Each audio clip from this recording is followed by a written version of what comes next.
ਸਰਬੱਤ ਖਾਲਸਾ ਸਿੱਖ ਧਰਮ ਵਿੱਚ ਜਿਸ ਨੂੰ ਬਹੁਤ ਉੱਚਾ ਤੇ ਸੁੱਚਾ ਥਾਂ ਹਾਸਲ ਹੈ। ਜਦੋਂ ਵੀ ਸਿੱਖ ਕੌਮ ਤੇ ਕੋਈ ਮੁਸ਼ਕਿਲ ਪੇਸ਼ ਆਈ ਹੈ ਤਾਂ ਸਮੂਹ ਸਿੱਖਾਂ ਦੀਆਂ ਭਾਵਨਾਵਾਂ ਜਾਣਨ ਲਈ ਅਤੇ ਠੋਸ ਫੈਸਲਾ ਲੈਣ ਲਈ ਸਰਬੱਤ ਖਾਲਸਾ ਬੁਲਾਇਆ ਜਾਂਦਾ ਹੈ। ਸਰਬੱਤ ਖਾਲਸਾ ਐਸਾ ਪ੍ਰਤੀਨਿਧ ਹਾਊਸ ਹੈ ਪੰਥ ਦਾ, ਜਿੱਥੇ ਇਹਦੀ ਇਤਿਹਾਸਕ ਪਰੰਪਰਾ ਹੈ ਮਿਸਲਾਂ ਵੇਲੇ ਤੋਂ ਲੈ ਕੇ ਵਰਤਮਾਨ ਤੱਕ, ਜਿਹੜਾ ਕਿ ਭਾਵੇਂ ਜਿਸ ਸਮੇਂ ਵੀ ਹੋਵੇ, ਜਿਸ ਵੀ ਸੰਕਟਗ੍ਰਸਤ ਸਥਿਤੀ 'ਚ ਹੋਵੇ ਜਾਂ ਵੈਸੇ ਵੀ ਹੋਵੇ, ਇਹ ਜਿਹੜਾ ਹੈ ਸਿੱਖ ਪੰਥ ਦੀ ਜਿਹੜੀ ਸਾਂਝੀ ਮਰਜ਼ੀ ਹੈ, ਕਲੈਕਟਿਵ ਵਿਲ ਨੂੰ ਰਿਪਰੈਜ਼ੈਂਟ ਕਰਦਾ ਹੋਣਾ ਚਾਹੀਦਾ ਹੈ। ਜਿਹੜਾ ਇਕੱਠ ਸਰਬੱਤ ਖਾਲਸਾ ਜਿਹਦੇ ਕਿਸੇ ਦੇ ਨਾਂ ਤੋਂ ਸਪਸ਼ਟ ਹੈ, ਅਗਰ ਕਲੈਕਟਿਵਿਟੀ ਜਿਹੜੀ ਤੁਹਾਡੀ ਉਹਨੂੰ ਰਿਪਰੈਜ਼ੈਂਟ ਨਹੀਂ ਕਰਦਾ ਤਾਂ ਉਹ ਸਿਧਾਂਤਕ ਤੌਰ 'ਤੇ ਸਰਬੱਤ ਖਾਲਸਾ ਨਹੀਂ ਹੈ। ਸਰਬੱਤ ਸੰਸਕ੍ਰਿਤ ਦੇ ਸ਼ਬਦ ਸਵੰਤਰ ਤੋਂ ਬਣਿਆ, ਜਿਸ ਦਾ ਮਤਲਬ ਹੈ ਸਭ ਥਾਂ ਸਭ ਜਗ੍ਹਾ। ਸਰਬੱਤ ਸ਼ਬਦ ਗੁਰਬਾਣੀ ਵਿੱਚ ਆਇਆ, ਅੰਤਰ ਬਾਹਰ ਸਰਬੱਤ ਰਵਿਆ। ਖਾਲਸਾ ਅਰਬੀ ਦਾ ਸ਼ਬਦ ਹੈ, ਜਿਸ ਦਾ ਮਤਲਬ ਹੈ ਸ਼ੁੱਧ, ਨਿਰੋਲ, ਖਰਾ ਜਾਂ ਖਾਲਸ। ਸਰਬੱਤ ਖਾਲਸਾ ਜਿਵੇਂ ਕਿ ਨਾਂ ਤੋਂ ਸਪਸ਼ਟ ਹੈ ਕਿ ਸਮੂਹ ਖਾਲਸਾ ਪੰਥ ਦੀ ਜਿੱਥੇ ਇਕੱਠ ਹੋਏ ਉਹਨੂੰ ਸਰਬੱਤ ਖਾਲਸਾ ਕਿਹਾ ਜਾਂਦਾ ਹੈ। ਖਾਲਸਾ ਗੁਰੂ ਗੋਬਿੰਦ ਸਿੰਘ ਜੀ ਨੇ ਸਾਜਿਆ ਸੀ ਜਦੋਂ ਉਹਨਾਂ ਨੇ ਅੰਮ੍ਰਿਤ ਛਕਾ ਕੇ ਸਿੰਘ ਤਿਆਰ ਕੀਤੇ, ਜਿਹੜੇ ਕਿ ਆਪਣਾ ਤਨ, ਮਨ ਤੇ ਧਨ ਸਭ ਕੁਝ ਗੁਰੂ ਨੂੰ ਅਰਪਿਤ ਕਰਕੇ ਤੇ ਗੁਰੂ ਆਸ਼ੇ ਤੇ ਚੱਲਣ ਵਾਲੇ ਸਿੰਘ ਹੋਣ। ਗੁਰੂ ਗੋਬਿੰਦ ਸਿੰਘ ਜੀ ਤੋਂ ਬਾਅਦ ਅਜਿਹਾ ਸਮਾਂ ਆ ਗਿਆ ਕਿ ਸਿੱਖਾਂ ਦੇ ਵਿੱਚ ਲੀਡਰਸ਼ਿਪ ਦੀ ਕਮੀ ਆ ਗਈ, ਔਰ ਸਮਾਂ ਇਹੋ ਜਿਹਾ ਸੀ ਕਿ ਉਸ ਵੇਲੇ ਜਿਹੜੇ ਬਾਹਰਲੀ ਧਾੜਵੀ ਸੀ ਉਹ ਵੀ ਆ ਕੇ ਹਮਲਾ ਕਰਦੇ ਸੀ, ਔਰ ਉਹਨਾਂ ਦਾ ਖਾਸ ਨਿਸ਼ਾਨਾ ਸਿੱਖ ਹੋਇਆ ਕਰਦੇ ਸੀ।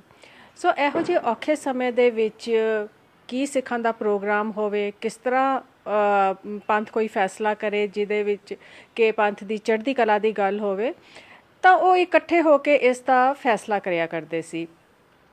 ਉਹਨਾਂ ਦਾ ਸਥਾਨ ਅਕਾਲ ਤਖਤ ਸਾਹਿਬ ਹੁੰਦਾ ਸੀ, ਔਰ ਜਿੰਨੇ ਵੀ ਧੜੇ ਬਣੇ ਹੁੰਦੇ ਸੀ, ਕਿਉਂਕਿ ਸਾਂਝੀ ਜਿਸ ਤਰ੍ਹਾਂ ਅੱਗੇ ਗੱਲ ਕੀਤੀ ਹੈ ਕਿ ਇੱਕ ਸਾਂਝੀ ਲੀਡਰਸ਼ਿਪ ਨਾ ਹੋਣ ਕਰਕੇ ਜਿੰਨੇ ਵੀ ਜਥੇਬੰਦੀਆਂ ਬਣੀਆਂ ਹੁੰਦੀਆਂ ਸੀ ਸਾਰੀਆਂ ਅਕਾਲ ਤਖਤ ਸਾਹਿਬ 'ਤੇ ਆ ਕੇ ਤੇ ਇੱਕ ਬਕਾਇਦਾ ਵਿਧੀ ਵਿਧਾਨ ਦੇ ਅਨੁਸਾਰ ਇੱਥੇ ਵਿਚਾਰ ਚਰਚਾ ਕਰਦੇ ਸਨ।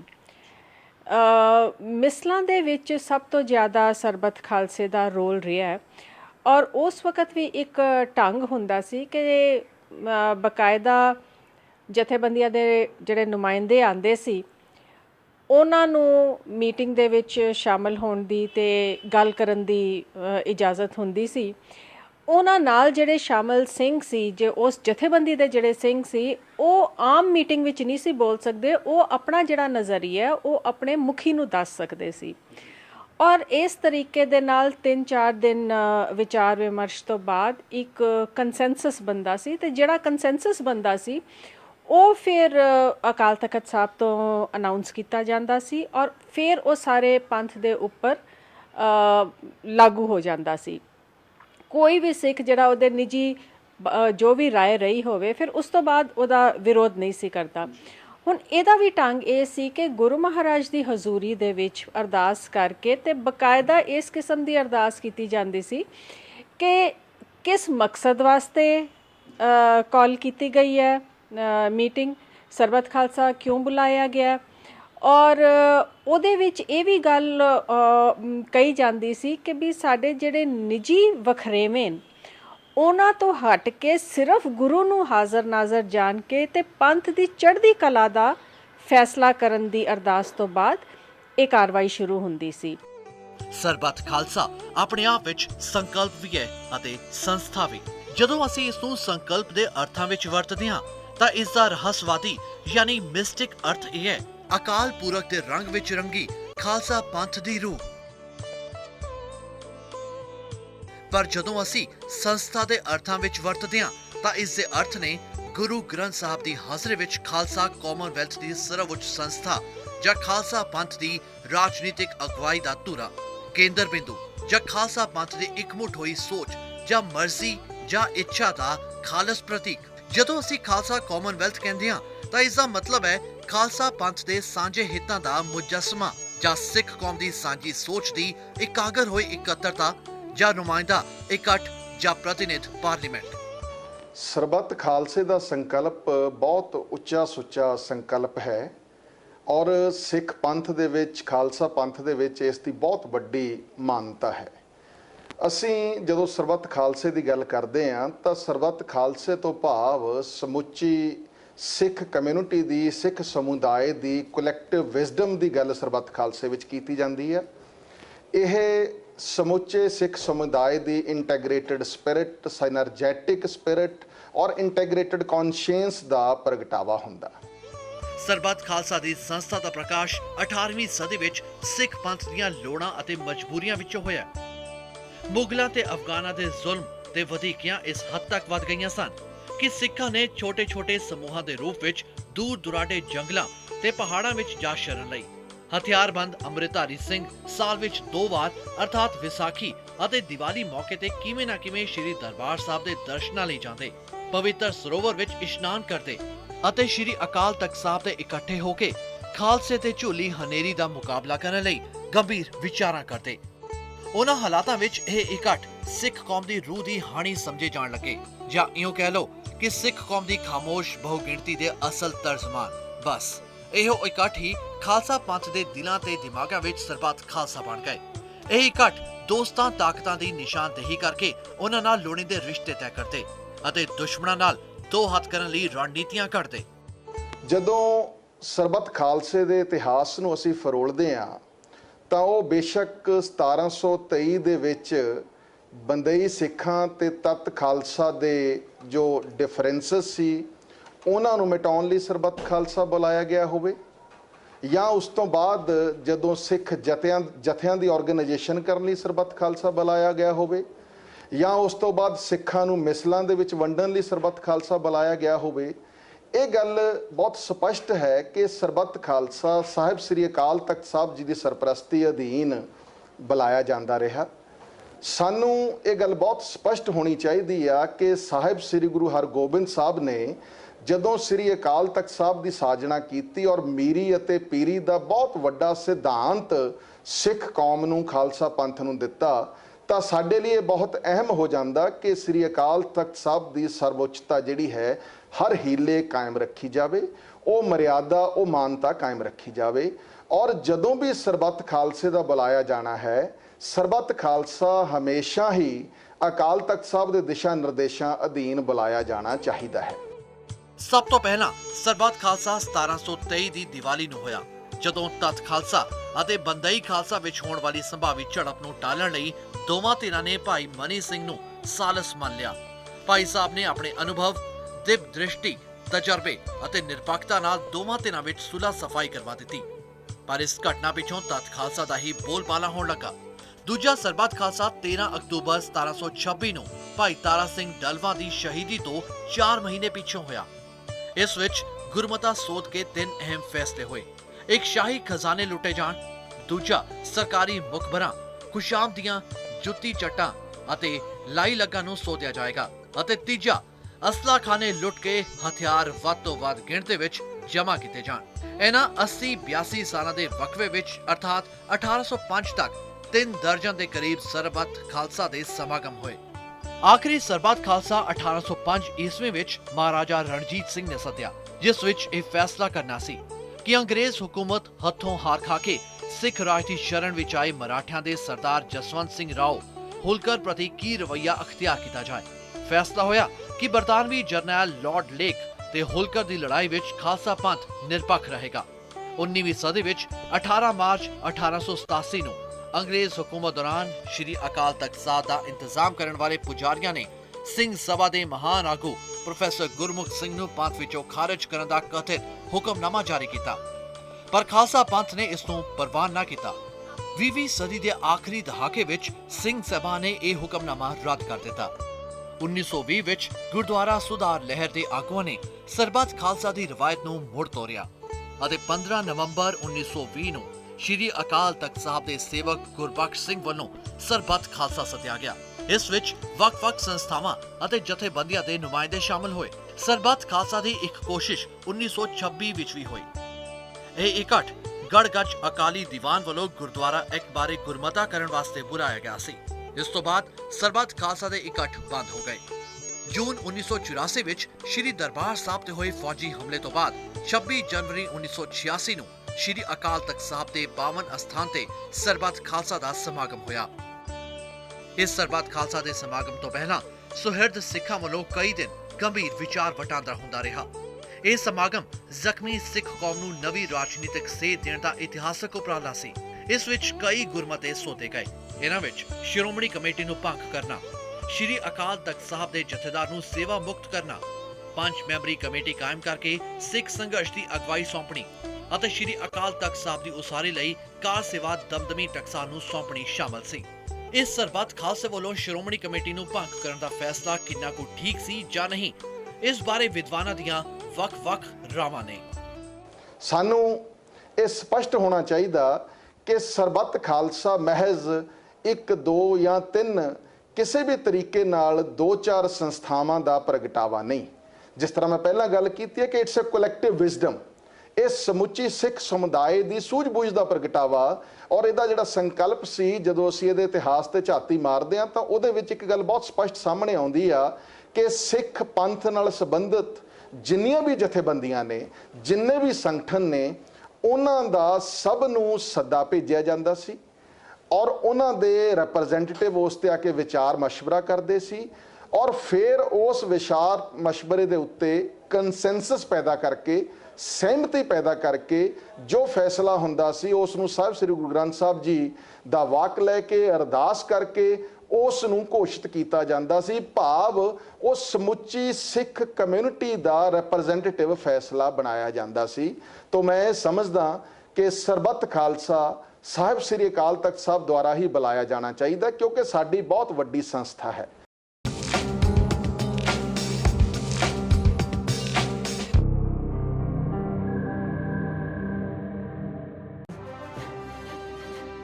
ਕਿਸੇ ਵੀ ਇਕੱਠ ਨੂੰ ਸਰਬੱਤ ਖਾਲਸਾ ਨਹੀਂ ਕਿਹਾ ਜਾ ਸਕਦਾ। ਇਹ ਤਾਂ ਸਰਬੱਤ ਖਾਲਸਾ ਦੀ ਪਰਿਭਾਸ਼ਾ ਹੀ ਸਾਫ਼ ਕਰ ਦਿੰਦੀ ਹੈ। ਪਰ ਨਵੰਬਰ 10 ਸਾਲ 2015 ਦਾ ਸਰਬੱਤ ਖਾਲਸਾ ਦੀ ਪਰਿਭਾਸ਼ਾ ਦੇ ਵੱਡਾ ਦਾਗ ਬਣ ਕੇ ਸਾਹਮਣੇ ਆਇਆ।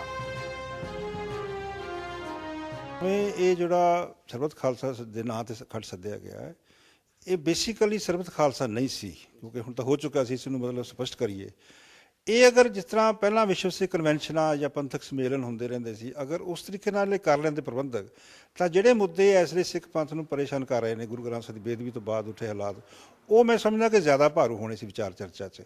ਅੱਜ ਸਾਰਾ ਪੰਥ ਇਸ ਗੱਲ ਬਾਰੇ ਚਰਚਾ ਕਰ ਰਿਹਾ ਕਿ ਸਰਬੱਤ ਖਾਲਸਾ ਹੈ ਕਿ ਨਹੀਂ ਹੈ। ਇਸ ਗੱਲ ਬਾਰੇ ਮੈਂ ਸਮਝਦਾ ਕਿ ਉਹਨਾਂ ਨੇ ਇੱਥੇ ਇੱਕ ਟੈਕਟੀਕਲ ਗਲਤੀ ਕਰ ਲਈ ਕਿ ਸਰਬੱਤ ਖਾਲਸਾ ਨਾਂ ਲੈ ਕੇ ਇਸ ਨੂੰ ਜੇ ਸਾਰੇ ਧਿਰਾਂ ਕਹਿ ਰਹੇ ਸੀ ਵੀ ਤੁਸੀਂ ਪੰਥਕ ਕਨਵੈਨਸ਼ਨ ਰੱਖ ਲਓ ਨਾ, ਤੇ ਅਸੀਂ ਵੀ ਸ਼ਾਮਿਲ ਹੋਵਾਂਗੇ, ਤਾਂ ਉਹਨਾਂ ਨੇ ਇਹ ਨਾ ਰੱਖ ਕੇ ਇਹ ਗਲਤੀ ਕੀਤੀ। ਲੇਕਿਨ ਮੈਂ ਸਮਝਦਾ ਕਿ ਅਕਾਲ ਤਖਤ ਨੂੰ ਸਾਈਡਲਾਈਨ ਨਹੀਂ ਕੀਤਾ ਗਿਆ। ਨਾ ਅਕਾਲ ਤਖਤ ਸਾਈਡਲਾਈਨ ਹੋ ਸਕਦਾ, ਨਾ ਅਕਾਲ ਤਖਤ ਸੰਸਥਾ ਇਤਨੀ ਕਮਜ਼ੋਰ ਹੈ ਕਿ ਇਸ ਤਰ੍ਹਾਂ ਹੋ ਸਕਦਾ। ਅਕਾਲ ਤਖਤ ਹਮੇਸ਼ਾ ਸ਼ਕਤੀਸ਼ਾਲੀ ਰਿਹਾ ਹੈ। ਪਰ ਇਸ ਨਾਲ ਮੈਂ ਸਮਝਦਾ ਕਿ ਇੱਕ ਬਲੈਸਿੰਗ ਇਨ ਡਿਸਗਾਈਜ਼ ਇਹ ਸਮਝ ਸਕਦਾ ਮੈਂ ਵਿਸ਼ਵ ਪੱਧਰ ਤੇ ਕਿ ਇਸ ਲਈ ਸਰਬੱਤ ਖਾਲਸਾ ਇੰਸਟੀਟਿਊਸ਼ਨ ਕੀ ਹੈ, ਇਸ ਬਾਰੇ ਚਰਚਾ ਚੱਲੀ ਹੈ। ਸਰਬੱਤ ਖਾਲਸਾ ਆਉਣ ਵਾਲੇ ਸਮੇਂ 'ਚ ਕਿਵੇਂ ਬੁਲਾਇਆ ਜਾ ਸਕਦਾ, ਇਸ ਬਾਰੇ ਚਰਚਾ ਚੱਲੀ ਹੈ। ਔਰ ਇਸ ਮਹੱਤਵਪੂਰਨ ਹਾਲਾਤ ਵਿੱਚ ਅਕਾਲ ਤਖਤ ਸਾਹਿਬ ਦਾ ਜਿਹੜਾ ਰੋਲ ਹੈ ਉਹ ਵੀ ਬੜਾ ਮਹੱਤਵਪੂਰਨ ਹੋਇਆ, ਕਿਉਂਕਿ ਜਥੇਦਾਰ ਸਾਹਿਬਾਨ ਦੀ ਜਿਹੜੀ ਸ਼ਖਸੀਅਤ ਹੈ ਉਹ ਅੱਜ ਦੇ ਸਮੇਂ 'ਚ ਜਦੋਂ ਕਨੈਕਟਿਵਿਟੀ ਟੁੱਟ ਗਈ ਹੈ ਸਿੱਖ ਪੰਥ ਨਾਲੋਂ, ਤਾਂ ਸਾਡੇ ਸਾਹਮਣੇ ਇੱਕ ਬਹੁਤ ਵੱਡਾ ਮੁੱਦਾ ਹੈ ਕਿ ਆਉਣ ਵਾਲੇ ਸਮੇਂ 'ਚ ਅਕਾਲ ਤਖਤ ਸਾਹਿਬ ਤੇ ਹੋਰ ਜਥੇਦਾਰ ਸਾਹਿਬਾਨ ਦੀ ਜਿਹੜੀ ਸ਼ਖਸੀਅਤ ਹੈ ਉਹ ਪੰਥ ਨੂੰ ਕਿਵੇਂ ਅੱਗੇ ਦਿਸ਼ਾ ਦੇ ਸਕਦੀ ਹੈ। ਹੁਣ ਪਿਛਲੇ ਦਿਨਾਂ ਦੇ ਵਿੱਚ ਅਜਿਹੀ ਸਥਿਤੀ ਆ ਗਈ ਹੈ ਕਿ ਆਮ ਜਿਹੜਾ ਸਿੱਖ ਹੈ ਆਪਣੇ ਆਪ ਨੂੰ ਠੱਗਿਆ ਹੋਇਆ ਮਹਿਸੂਸ ਕਰਦਾ ਹੈ। ਆਮ ਸਿੱਖ ਇਹ ਮਹਿਸੂਸ ਕਰ ਰਿਹਾ ਹੈ ਕਿ ਉਹ ਜਿਹੜੀ ਲੀਡਰਸ਼ਿਪ ਅੱਗੇ ਆ ਰਹੀ ਹੈ ਉਹ ਸਹੀ ਸੇਧ ਨਹੀਂ ਦੇ ਰਹੀ, ਔਰ ਆਮ ਸਿੱਖ ਇਹ ਵੀ ਮਹਿਸੂਸ ਕਰ ਰਿਹਾ ਹੈ ਕਿ ਕੁਝ ਪੰਥਕ ਮੁੱਦੇ ਅਜਿਹੇ ਹਨ ਜਿਨ੍ਹਾਂ ਦੇ ਫੌਰੀ ਹੱਲ ਕਰਨ ਦੀ ਜ਼ਰੂਰਤ ਹੈ। ਸੋ ਇਹਨਾਂ ਸਾਰਿਆਂ ਦੀ ਕਮੀ ਪੂਰੀ ਕਰਨ ਵਾਸਤੇ ਬਰਗਾੜੀ ਦੇ ਸਟੇਜ ਤੇ ਇੱਕ ਜਿਹੜਾ ਫੈਸਲਾ ਹੋਇਆ ਸੀ ਕਿ ਸਮੂਹ ਜਥੇਬੰਦੀਆਂ ਦੀ ਮੀਟਿੰਗ ਬੁਲਾਈ ਜਾਏ, ਉੱਥੇ ਤੱਕ ਤਾਂ ਉਹ ਠੀਕ ਸੀ, ਪਰ ਇਹਨੂੰ ਸਰਬੱਤ ਖਾਲਸਾ ਦਾ ਨਾਂ ਦੇਣਾ ਗਲਤ ਸੀ। ਕਿਉਂਕਿ ਸਰਬੱਤ ਖਾਲਸਾ ਜਿਵੇਂ ਕਿ ਵਰਡ ਹੈਗਾ ਕਿ ਸਾਰੇ ਖਾਲਸੇ, ਤਾਂ ਬਹੁਤ ਸਾਰੀਆਂ ਜਥੇਬੰਦੀਆਂ ਸੀ ਜਿਹੜੀਆਂ ਇਸ ਦੇ ਵਿੱਚ ਸ਼ਾਮਲ ਨਹੀਂ ਹੋਈਆਂ। ਸੋ ਜਦ ਤੱਕ ਗਿਣਤੀ ਦੀਆਂ ਅਗਰ ਜਥੇਬੰਦੀਆਂ ਕਹਿਣ ਕਿ ਵੀ ਅਸੀਂ ਸਰਬੱਤ ਖਾਲਸਾ ਬੁਲਾ ਕੇ ਤੇ ਪੰਥ ਨੂੰ ਕੋਈ ਦਿਸ਼ਾ ਨਿਰਦੇਸ਼ ਦੇਵਾਂਗੇ ਜਾਂ ਜਥੇਦਾਰ ਥਾਪ ਦੇਵਾਂਗੇ, ਤਾਂ ਜੇ ਅਸੀਂ ਇਸ ਸਿਧਾਂਤਕ ਪਰਿਪੇਖ ਆਪਣੇ ਇਤਿਹਾਸ ਤੋਂ ਦੇਖੀਏ ਤਾਂ ਉਹ ਇਹਦੇ ਨਾਲ ਮੇਲ ਨਹੀਂ ਖਾਂਦਾ। ਤਰਨਤਾਰਨ ਦੇ ਪਿੰਡ ਚੱਬਾ ਵਿਖੇ ਇਹ ਇਕੱਠ ਗਰਮ ਖਿਆਲੀਆਂ ਵੱਲੋਂ ਸੱਦਿਆ ਗਿਆ, ਜਿਸ ਵਿੱਚ ਕਾਂਗਰਸ ਪਾਰਟੀ ਅਤੇ ਬੀਐਸਪੀ ਨੇ ਵੀ ਸ਼ਮੂਲੀਅਤ ਦਰਜ ਕਰਵਾਈ। ਇਸ ਕਥਿਤ ਸਰਬੱਤ ਖਾਲਸਾ ਵਿੱਚ ਕਈ ਵਿਵਾਦਤ ਫੈਸਲੇ ਵੀ ਲਏ ਗਏ। ਸਭ ਤੋਂ ਪਹਿਲਾਂ ਪੰਜਾਬ ਦੇ ਸਾਬਕਾ ਮੁੱਖ ਮੰਤਰੀ ਬੇਅੰਤ ਸਿੰਘ ਦੇ ਹੱਤਿਆਰੇ ਅਤੇ ਸਜ਼ਾ ਯਾਫਤਾ ਜਗਤਾਰ ਸਿੰਘ ਹਵਾਰਾ ਨੂੰ ਜਥੇਦਾਰ ਬਣਾਉਣ ਦਾ ਐਲਾਨ ਕੀਤਾ ਗਿਆ। ਜਗਤਾਰ ਸਿੰਘ ਹਵਾਰਾ ਫਿਲਹਾਲ ਬੁੜੈਲ ਜੇਲ੍ਹ ਵਿੱਚ ਬੰਦ ਹੈ ਅਤੇ ਇਸਨੇ ਜੇਲ੍ਹ ਤੋੜ ਕੇ ਭੱਜਣ ਦੀ ਨਾਕਾਮ ਕੋਸ਼ਿਸ਼ ਵੀ ਕੀਤੀ ਸੀ। ਜਗਤਾਰ ਸਿੰਘ ਦੇ ਖਿਲਾਫ ਆਮ ਐਕਟ ਦੇ ਤਹਿਤ ਦਰਜਨਾ ਕੇਸ ਦਰਜ ਨੇ। ਇਸ ਸਰਬੱਤ ਖਾਲਸਾ ਦੇ ਵਿੱਚ ਧਿਆਨ ਸਿੰਘ ਮੰਡ ਨੂੰ ਹਵਾਰਾ ਦੇ ਜੇਲ੍ਹ ਵਿੱਚ ਹੋਣ ਕਰਕੇ ਐਕਟਿੰਗ ਜਥੇਦਾਰ ਥਾਪਿਆ ਗਿਆ। ਮੰਡ ਗਰਮ ਖਿਆਲੀ ਨੇਤਾ ਸਿਮਰਨਜੀਤ ਸਿੰਘ ਮਾਨ ਦੇ ਬੇਹੱਦ ਕਰੀਬੀ ਨੇ। ਮੰਡ ਖਿਲਾਫ ਵੀ ਆਈਪੀਸੀ ਦੀਆਂ ਕਈ ਧਾਰਾਵਾਂ ਦੇ ਤਹਿਤ ਮਾਮਲੇ ਦਰਜ ਨੇ। 2015 ਦੀ ਇਸ ਕਥਿਤ ਸਰਬੱਤ ਖਾਲਸਾ ਵਿੱਚ ਹੀ ਤਖਤ ਸ਼੍ਰੀ ਦਮਦਮਾ ਸਾਹਿਬ ਦੇ ਜਥੇਦਾਰ ਗਿਆਨੀ ਗੁਰਮੁਖ ਸਿੰਘ, ਤਖਤ ਸ਼੍ਰੀ ਕੇਸਗੜ੍ਹ ਸਾਹਿਬ ਦੇ ਜਥੇਦਾਰ ਗਿਆਨੀ ਮਲ ਸਿੰਘ ਤੇ ਪਟਨਾ ਸਾਹਿਬ ਦੇ ਜਥੇਦਾਰ ਗਿਆਨੀ ਇਕਬਾਲ ਸਿੰਘ ਨੂੰ ਹਟਾਉਣ ਦਾ ਵਿਵਾਦਤ ਫੈਸਲਾ ਵੀ ਲਿਆ ਗਿਆ ਅਤੇ ਇਹਨਾਂ ਦੀ ਥਾਂ ਬਾਬਾ ਬਲਜੀਤ ਸਿੰਘ ਦਾਦੂਵਾਲ ਨੂੰ ਸ਼੍ਰੀ ਦਮਦਮਾ ਸਾਹਿਬ ਦੇ ਜਥੇਦਾਰ ਅਤੇ ਅਮਰੀਕ ਸਿੰਘ ਅਜਨਾਲਾ ਨੂੰ ਸ਼੍ਰੀ ਕੇਸਗੜ੍ਹ ਸਾਹਿਬ ਦਾ ਜਥੇਦਾਰ ਥਾਪਿਆ ਗਿਆ। ਦੱਸਣਾ ਚਾਹਾਂਗੇ ਕਿ ਦਾਦੂਵਾਲ ਗਰਮ ਖਿਆਲਾਂ ਦੀ ਨੁਮਾਇੰਦਗੀ ਕਰਦੇ ਨੇ ਤੇ ਬਠਿੰਡਾ ਸ਼ਹਿਰ ਦੇ ਨੇੜੇ-ਤੇੜੇ ਇਹਨਾਂ ਦੀਆਂ ਗਤੀਵਿਧੀਆਂ ਕੇਂਦਰਿਤ ਰਹਿੰਦੀਆਂ ਨੇ। ਇਹਨਾਂ ਖਿਲਾਫ 15 ਤੋਂ ਵਧੇਰੇ ਕ੍ਰਿਮੀਨਲ ਕੇਸ ਦਰਜ ਹੋਏ ਸਨ, ਜਦਕਿ ਅਮਰੀਕ ਸਿੰਘ ਅਜਨਾਲਾ ਜੋ ਕਿ ਸ਼੍ਰੀ ਕੇਸਗੜ੍ਹ ਸਾਹਿਬ ਦੇ ਜਥੇਦਾਰ ਥਾਪੇ ਗਏ ਨੇ, ਉਹ ਇਸ ਵੇਲੇ ਦਮਦਮੀ ਟਕਸਾਲ ਅਜਨਾਲਾ ਦੇ ਤੀਜੀ ਧਿਰ ਦੀ ਨੁਮਾਇੰਦਗੀ ਕਰ ਰਹੇ ਨੇ। ਇਹਨਾਂ ਖਿਲਾਫ ਵੀ 12 ਮਾਮਲੇ ਪੁਲਿਸ ਕੋਲ ਦਰਜ ਨੇ ਅਤੇ ਮੌਜੂਦਾ ਸਮੇਂ ਵਿੱਚ ਉਹ ਜ਼ਮਾਨਤ ਤੇ ਨੇ। ਹੁਣ ਸਵਾਲ ਉੱਠਦਾ ਹੈ ਕਿ ਸਰਬੱਤ ਖਾਲਸਾ ਦਾ ਮਕਸਦ ਕੌਮ ਦੀ ਭਲਾਈ ਹੈ, ਪਰ 10 ਨਵੰਬਰ ਨੂੰ ਹੋਇਆ ਸਰਬੱਤ ਖਾਲਸਾ ਜਿਸ ਵਿਚਾਰਧਾਰਾ ਅਤੇ ਜਿਨ੍ਹਾਂ ਦੀ ਰਹਿਨੁਮਾਈ ਵਿੱਚ ਹੋਇਆ, ਉਸ ਤੇ ਸਿੱਖ ਬੁੱਧੀਜੀਵੀ ਤਰਕਾਂ ਨਾਲ ਸਵਾਲ ਚੁੱਕ ਰਹੇ ਨੇ। ਉਹਦੇ ਵਿੱਚ ਮੈਂ ਸਮਝਦਾ ਜੀ ਕਿ ਜਿਸ ਵੇਲੇ ਕੋਈ ਪੰਥ ਦੇ ਵਿੱਚ ਐਸੀ ਸਥਿਤੀ ਬਣਦੀ ਹੈ ਤਾਂ ਜਿਹੜੇ ਸੰਜੀਦਾ ਸੋਚ ਰੱਖਣ ਵਾਲੇ ਲੋਕ ਨੇ, ਇਸ ਲਈ ਮੈਂ ਸਮਝਦਾ ਕਿ ਉਹਨਾਂ ਦਾ ਬੜਾ ਵੱਡਾ ਰੋਲ ਹੈ, ਕਿਉਂਕਿ ਜੋ ਕੁਛ ਵੀ ਹੋ ਰਿਹਾ ਉਹਦੀ ਸੰਜੀਦਗੀ ਨਹੀਂ ਹੈ, ਸੰਵੇਦਨਸ਼ੀਲਤਾ ਨਹੀਂ ਹੈ। ਸੋ ਮੈਂ ਸਮਝਦਾ ਕਿ ਇਸ ਵੇਲੇ ਜਿਹੜਾ ਸਾਡੇ ਸਾਹਮਣੇ ਮੁੱਦਾ ਹੈ ਕਿ ਇਸ ਵੇਲੇ ਪੰਥ 'ਚ ਏਕਤਾ ਹੋਵੇ, ਸਾਰੀਆਂ ਧਿਰਾਂ, ਕਿਉਂਕਿ ਅਕਾਲ ਤਖਤ ਸਾਹਿਬ ਦੀ ਜਿਹੜੀ ਸਰਵਉੱਚਤਾ ਇੰਸਟੀਟਿਊਸ਼ਨ ਨੂੰ ਖਤਰਾ ਆ ਗਿਆ ਹੈ, ਉਹਦੇ ਵਾਸਤੇ ਜੇ ਅਕਾਲ ਤਖਤ ਸਾਹਿਬ ਸਾਡੇ ਕੋਲ ਕਮਜ਼ੋਰ ਹੈ ਤਾਂ ਸਾਰਾ ਪੰਥ ਕਮਜ਼ੋਰ ਹੋਏਗਾ। ਸੋ ਮੈਂ ਸਮਝਦਾ ਕਿ ਸਾਰੀਆਂ ਧਿਰਾਂ ਨੂੰ ਬੈਠ ਕੇ ਇੱਕ ਸਰਬੱਤ ਖਾਲਸਾ ਇੰਸਟੀਟਿਊਸ਼ਨ ਕੀ ਹੈ, ਇਸ ਨੂੰ ਇੰਸਟੀਟਿਊਸ਼ਨ ਰੂਪ 'ਤੇ ਕਿਵੇਂ ਸਥਾਪਿਤ ਕੀਤਾ ਜਾ ਸਕਦਾ ਹੈ ਔਰ ਇਹ ਵਰਲਡ ਪਾਰਲੀਮੈਂਟ ਦੇ ਤੌਰ 'ਤੇ ਕਿਵੇਂ ਇੱਕ ਬਣ ਸਕਦਾ ਹੈ, ਇਸ ਨੂੰ ਮੈਂ ਸਮਝਦਾ ਕਿ ਪੰਥ ਦੀ ਧਿਰਾਂ ਨੂੰ ਸੂਝ ਕੇ ਹੋ ਕੇ ਇੱਕ ਸਾਂਝਾ ਇੱਕ ਰਾਏ ਬਣਾਉਣੀ ਚਾਹੀਦੀ ਹੈ। ਉਹਦੇ ਸੱਤਾਧਾਰੀ ਧਿਰਾਂ ਨੂੰ ਵੀ ਖੁੱਲ੍ਹੇ ਦਿਲ ਨਾਲ ਇਸ ਗੱਲ ਨੂੰ ਲੈਣਾ ਚਾਹੀਦਾ ਹੈ ਕਿ ਇਸ ਵੇਲੇ ਜਦੋਂ ਸਾਡੀ ਇੰਸਟੀਟਿਊਸ਼ਨ ਖਤਰੇ 'ਚ ਹੈ ਤਾਂ ਉਹ ਵੀ ਕਿਸੇ ਵਕਾਰ ਦੇ ਸਵਾਲ 'ਤੇ ਨਾ ਖੜੀ ਹੋ ਕੇ ਵਿਦਵਾਨਾਂ ਦਾ ਇੱਕ ਇਕੱਠ ਸੱਦਿਆ ਜਾਵੇ। ਔਰ ਇੱਥੇ ਮੈਂ ਸਮਝਦਾ ਕਿ Bhai Gurdas institute of advance Sikh study ਬੜਾ ਵਰਕ ਕਰ ਰਹੀ ਹੈ ਕਿ ਅਸੀਂ ਆਉਣ ਵਾਲੇ ਸਮੇਂ 'ਚ ਕਿਸ ਤਰੀਕੇ ਨਾਲ ਸਰਬੱਤ ਖਾਲਸਾ ਕੀ ਹੈ, ਇਹਦਾ ਵਿਧੀ ਵਿਧਾਨ ਕੀ ਹੈ, ਇਸ ਨੂੰ ਕਿਵੇਂ ਚਲਾਇਆ ਜਾਏ, ਇਸ ਦੀ ਕਿਵੇਂ ਕੰਸਟੀਟਿਊਸ਼ਨ ਕੀਤੀ ਜਾਏ, ਔਰ ਤਾਂ ਕਿ ਇਹ ਸਦਾ ਲਈ ਸਾਲ ਦੇ ਵਿੱਚ ਮਤਲਬ ਸਿੱਖਾਂ ਦੇ ਸੈਸ਼ਨ ਹੋਣ ਪਾਰਲੀਮੈਂਟ ਦੇ ਔਰ ਇਸ ਜਿਹੜੇ ਸਾਡੇ ਫੈਸਲੇ ਲਏ ਜਾ ਸਕਣ, ਇਹੋ ਜਿਹੀ ਸਥਿਤੀ ਬਣੇ ਨਾ। ਮਤਲਬ ਮੇਰਾ ਮਤਲਬ ਇਹ ਹੈ ਕਿ ਇਸ ਵੇਲੇ ਪੰਥ ਵਿੱਚ ਏਕਤਾ ਦੀ ਬੜੀ ਲੋੜ ਹੈ। ਜੋ ਲੋਕ ਅਕਾਲ ਤਖਤ ਸਾਹਿਬ ਤੋਂ ਵਿਰੁੱਧ ਜਾ ਕੇ ਜਾਂ ਅਕਾਲ ਤਖਤ ਸਾਹਿਬ ਇੰਸਟੀਟਿਊਸ਼ਨ ਨੂੰ ਨੁਕਸਾਨ ਪਹੁੰਚਾਉਣ ਦਾ ਯਤਨ ਕਰਨਗੇ, ਉਹ ਇਤਿਹਾਸਿਕ ਸਮਾਂ ਸਦਾ ਯੋਗ ਪਿੱਛੇ ਰਹਿ ਗਏ ਨੇ। ਗੱਲ ਤਾਂ ਉਹੀ ਹੈਗੀ ਕਿ ਵੀ ਇਹਦੇ ਵਿੱਚ ਤੇ ਸਾਰਿਆਂ ਨੂੰ ਆਪਣਾ, ਅਸੀਂ ਤੇ ਪਹਿਲੀ ਗੱਲ ਤਾਂ ਹੈਗੀ ਕਿ ਜਿਹੜੇ ਕਸੂਰਵਾਦ ਨੇ, ਅਸੀਂ ਜਿਹੜਾ ਹੁਣ ਇਹ ਹੋ ਕੇ ਹਟਿਆ ਇਹਦੇ ਸੰਮੇਲਨ, ਅਸੀਂ ਇਹੀ ਕਹਿ ਰਹੇ ਸੀਗੇ ਚਲੋ ਸਰਬੱਤ ਖਾਲਸਾ ਆਪਾਂ ਕਹਿ ਲਈਏ ਮਿਨੀ ਟਾਈਪ ਜਾਂ ਹਾਲਾਂਕਿ ਸਾਰੀ ਨਹੀਂ ਇਨਵੋਲਵ ਸੀਗੇ, ਬਟ ਲੈਟ ਅਸ ਅਸਿਊਮ ਕਿ ਇਹਦੇ ਵਿੱਚ ਜਿਹੜਾ ਵੀ ਹੋਣਾ ਚਾਹੀਦਾ ਹੈ, ਉਹਦੇ ਵਿੱਚ ਪਹਿਲੀ ਗੱਲ ਹੈ ਜਿਹੜੇ ਤੇ ਕਸੂਰਵਾਦ ਨੇ ਜਿਨ੍ਹਾਂ ਨੇ ਇੱਥੇ ਤੱਕ ਲਿਆ ਕੇ ਕੌਮ ਨੂੰ ਖੜਾ ਕੀਤਾ ਹੈ। I am talking not only ਜਿਨ੍ਹਾਂ ਨੇ ਐਕਚੁਅਲ, ਬਿਕੋਜ਼ ਉਹ ਤੇ ਕਾਇਰ ਨੇ, ਉਹ ਤੇ ਸਾਹਮਣੇ ਨਹੀਂ ਆ ਰਹੇ ਜਿਨ੍ਹਾਂ ਨੇ ਬੇਅਦਬੀਆਂ ਕੀਤੀਆਂ ਨੇ ਗੁਰੂ ਗ੍ਰੰਥ ਸਾਹਿਬ ਦੀਆਂ, ਠੀਕ ਹੈ ਨਾ, ਬਟ ਜਿਹੜੇ ਦੂਜੇ ਨੇ ਜਿਨ੍ਹਾਂ ਨੇ ਪੋਲੀਟੀਕਲ ਜਿੱਦਾਂ ਇਹ ਵੀ ਦਿੱਤੇ ਸੀਗੇ ਆਪਣਾ ਕੀ ਨਾ, ਮੈਂ ਤੇ ਡਿਕਟੇਟਸ ਕਹਿੰਦਾ, ਮੈਂ ਤੇ ਹੁਕਮਨਾਮਾ ਵੀ ਨਹੀਂ ਕਹਿੰਦਾ ਕਿ ਵੀ ਇਹ ਆਪਣੇ ਪੋਲੀਟੀਕਲ ਤੌਰ ਤਰੀਕੇ ਲਈ ਆਪਣੇ ਇਹੋ ਜਿਹੇ ਫੈਸਲੇ ਸੁਣਾਤੇ, ਜਦੋਂ ਕਿ ਮੇਰੇ ਹਿਸਾਬ ਨਾਲ ਉਹਨਾਂ ਕੋਲ ਕੋਈ ਹੱਕ ਨਹੀਂ ਹੈਗਾ, ਕਿਉਂਕਿ ਇਹ ਕੌਮ ਦਾ ਫੈਸਲਾ ਹੋਣਾ ਚਾਹੀਦਾ ਸੀਗਾ। ਸਾਰੀ ਪੋਲੀਟਿਕਸ ਹੀ ਖੇਡੀ ਗਈ ਹੈ। ਹੁਣ ਪੋਲੀਟਿਕਸ ਤੋਂ ਆਪਾਂ ਹਟੀਏ। ਮੈਂ ਕਿਹਾ ਧਰਮ ਜਿਹੜਾ ਹੈਗਾ ਅਨਫੋਰਚੂਨੇਟਲੀ ਸਾਡਾ ਇੰਨਾ ਪੋਲੀਟਿਕਸ ਦੇ ਅਧੀਨ ਹੋ ਗਿਆ ਕਿ ਇਟ ਇਜ਼ ਅਨਫੋਰਚੂਨੇਟ, ਬਟ ਹੁਣ ਇਹ ਵੀ ਅਸੀਂ ਸੋਚਣ ਤੇ ਮਜਬੂਰ ਹੋ ਗਏ ਹਾਂ ਕਿ ਆਪਾਂ ਇੱਥੋਂ ਅਸੀਂ ਪੋਲੀਟਿਕਸ ਨੂੰ ਹਟਾਈਏ। ਸਾਡੇ ਜਿਹੜੇ ਧਰਮ ਸਥਾਨ ਨੇ ਇਹਨਾਂ ਵਿੱਚੋਂ ਪੋਲੀਟਿਕਸ ਨੂੰ ਪਲੀਜ਼ ਮਿਹਰਬਾਨੀ ਕਰਕੇ ਦੂਰ ਰੱਖੋ। ਇਕੱਠ ਹੋਇਆ ਹੈ, ਮੈਂ ਪਹਿਲਾਂ ਤਾਂ ਦੋ ਹੱਥ ਜੋੜ ਕੇ ਮਾਫੀ ਮੰਗਦਿਆਂ ਆਖਾਂਗੀ ਕਿ ਇਸ ਨੂੰ ਅਸੀਂ ਸਰਬੱਤ ਖਾਲਸਾ ਨਾ ਆਖੀਏ। ਸਰਬੱਤ ਖਾਲਸਾ ਸਮੁੱਚੀ ਗਲੋਬ ਉੱਤੇ ਵਸਦੇ ਸਿੱਖਾਂ ਦਾ ਸਮੂਹਕ ਸਮੂਹ ਹੈ ਔਰ ਉਹ ਸਰਬੱਤ ਖਾਲਸੇ ਦੇ ਲਈ ਪਹਿਲੀ ਕੰਡੀਸ਼ਨ ਜਿਹੜੀ ਮੇਰੇ ਉੱਤੇ ਵੀ ਲਾਗੂ ਹੁੰਦੀ ਹੈ ਤੇ ਦੁਨੀਆ ਭਰ ਦੇ ਸਿੱਖਾਂ ਤੇ ਲਾਗੂ ਹੁੰਦੀ ਹੈ ਕਿ ਅਸੀਂ ਸਾਰੇ ਦੇ ਸਾਰੇ ਇੱਕ ਪੰਥ, ਇੱਕ ਗ੍ਰੰਥ, ਇੱਕ ਅਰਦਾਸ ਤੇ ਇੱਕ ਨਿਸ਼ਾਨ ਨੂੰ ਸਮਰਪਿਤ ਹੋਈਏ। ਮੇਰਾ ਪਹਿਲਾ ਸਵਾਲ ਹੈ, ਅਸੀਂ ਜਿੰਨੇ ਵੀ ਇਕੱਠੇ ਹਾਂ ਕੀ ਅਸੀਂ ਸਾਰੇ ਇੱਕ ਸਿੱਖ ਰਹਿਤ ਮਰਿਆਦਾ ਨੂੰ ਸਮਰਪਿਤ ਹਾਂ? ਜੇ ਨਹੀਂ ਤਾਂ ਪਹਿਲਾਂ ਸਾਨੂੰ ਆਪਣੇ ਆਪ ਨੂੰ ਸਵਾਲ ਪਾਉਣਾ ਪਏਗਾ। ਗੁਰੂ ਸਾਹਿਬ ਦੇ ਸਤਿਕਾਰ ਲਈ ਵੱਡੀ ਗੱਲ ਹੋਵੇ ਕਿ ਜੇ ਅਸੀਂ ਜਨ ਸਮੂਹ ਰਲ ਕੇ ਅੱਜ ਇਹ ਵਾਅਦਾ ਕਰ ਦਈਏ ਕਿ ਅਸੀਂ ਘਰੋਂ ਘਰੀ ਸਹਿਜ ਪਾਠ ਕਰਿਆ ਕਰਾਂਗੇ, ਆਪ ਗੁਰੂ ਦੇ ਸਤਿਕਾਰ ਵਿੱਚ ਆਪ ਪਾਠੀ, ਆਪ ਢਾਡੀ, ਆਪ ਪ੍ਰਚਾਰਕ ਬਣ ਕੇ ਵਿਚਰਾਂਗੇ। ਦੂਜੇ ਪਾਸੇ ਜੇ ਅਸੀਂ ਗੁਰੂ ਘਰਾਂ ਵਿੱਚ ਗੁਰੂ ਸਾਹਿਬ ਦਾ ਪ੍ਰਕਾਸ਼ ਕੀਤਾ ਹੈ ਤੇ ਅਸੀਂ ਇਨਸ਼ੋਰ ਕਰੀਏ ਕਿ ਹਜ਼ੂਰੀਏ ਵੀ ਉੱਥੇ ਖੜੇ ਹੋਣ।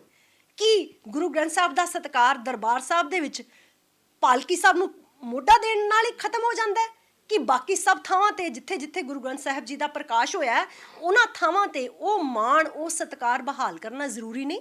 ਅੱਜ ਸਮਾਂ ਇਹ ਵੀ ਮੰਗ ਕਰਦਾ ਕਿ ਅਸੀਂ ਆਪਣੇ ਘਰ ਦੀ ਹੱਦਬੰਦੀ ਵੀ ਪੱਕੀ ਕਰੀਏ। ਜਿੱਥੇ ਜਿੱਥੇ ਗੁਰੂ ਘਰ ਹੈ, ਚਾਹੇ ਉਹ ਨਿੱਜੀ ਹੈ, ਚਾਹੇ ਉਹ ਗੁਰਦੁਆਰਾ ਸਿੰਘ ਸਾਹਿਬਾਨ ਹਨ, ਚਾਹੇ ਉਹ ਕਿਸੇ ਵੀ ਥਾਂ ਦਾ ਗੁਰੂ ਘਰ ਹੈ, ਉਸ ਥਾਂ ਦੇ ਉੱਪਰ ਜਿੱਥੇ ਵੀ ਕਿਤੇ ਪ੍ਰਕਾਸ਼ ਹੋਵੇ ਉੱਥੇ ਪੂਰੀ ਦੀ ਪੂਰੀ ਤਰ੍ਹਾਂ ਪਹਿਰੇਦਾਰ ਵੀ ਨਿਯੁਕਤ ਰਹਿਣ। ਦੂਜੇ ਪਾਸੇ ਸਮੁੱਚੀ ਕੌਮ ਆਪ ਪਾਠ ਨਾਲ ਜੁੜੇ, ਅਸੀਂ ਆਪ ਆਪਣੀ ਮਰਿਆਦਾ ਨੂੰ ਸੰਭਾਲਣ ਦੇ ਲਈ ਆਪਾਂ ਸਮਰਪਿਤ ਕਰੀਏ। ਤੀਜੀ ਗੱਲ, ਅਸੀਂ ਸਾਰੇ ਸਿੱਖ ਰਹਿਤ ਮਰਿਆਦਾ ਨੂੰ ਸਮਰਪਿਤ ਹੋਈਏ। ਸਿਰਫ ਸਿੱਖ ਬੁੱਧੀਜੀਵੀ ਹੀ ਨਹੀਂ ਸਗੋਂ ਆਮ ਲੋਕ ਵੀ ਗਰਮ ਖਿਆਲੀਆਂ ਵੱਲੋਂ ਬੁਲਾਈ ਗਈ ਇਸ ਸਰਬੱਤ ਖਾਲਸਾ ਤੋਂ ਖੁਸ਼ ਨਹੀਂ।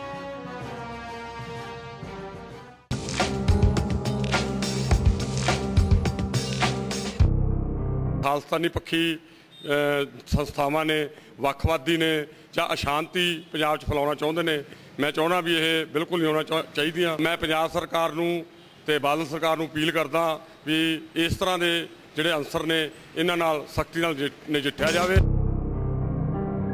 ਆਜੁਕ ਦੌਰ 'ਚ ਸਾਨੂੰ ਸਾਰਿਆਂ ਦਾ ਇਹ ਫਰਜ਼ ਵੀ ਬਣਦਾ ਹੈ ਕਿ ਆਪਸੀ ਸਦਭਾਵਨਾ ਬਣਾਈ ਰੱਖੀਏ ਔਰ ਜਿਹੜੀਆਂ ਘਟਨਾਵਾਂ ਵਾਪਰ ਰਹੀਆਂ ਨੇ ਇਹਦੇ 'ਚ ਸਿਰਫ ਸਿੱਖਾਂ ਦਾ ਨਹੀਂ ਬਲਕਿ ਹਰ ਇੱਕ ਉਸ ਇਨਸਾਨ ਦਾ ਜੋ ਇਨਸਾਨੀਅਤ ਨੂੰ ਪਿਆਰ ਕਰਦਾ ਹੈ ਉਹਦਾ ਹਿਰਦਾ ਜੋ ਹੈ ਉਹਦਾ ਦਿਲ ਜੋ ਹੈ ਉਹ ਰੋ ਰਿਹਾ ਹੈ।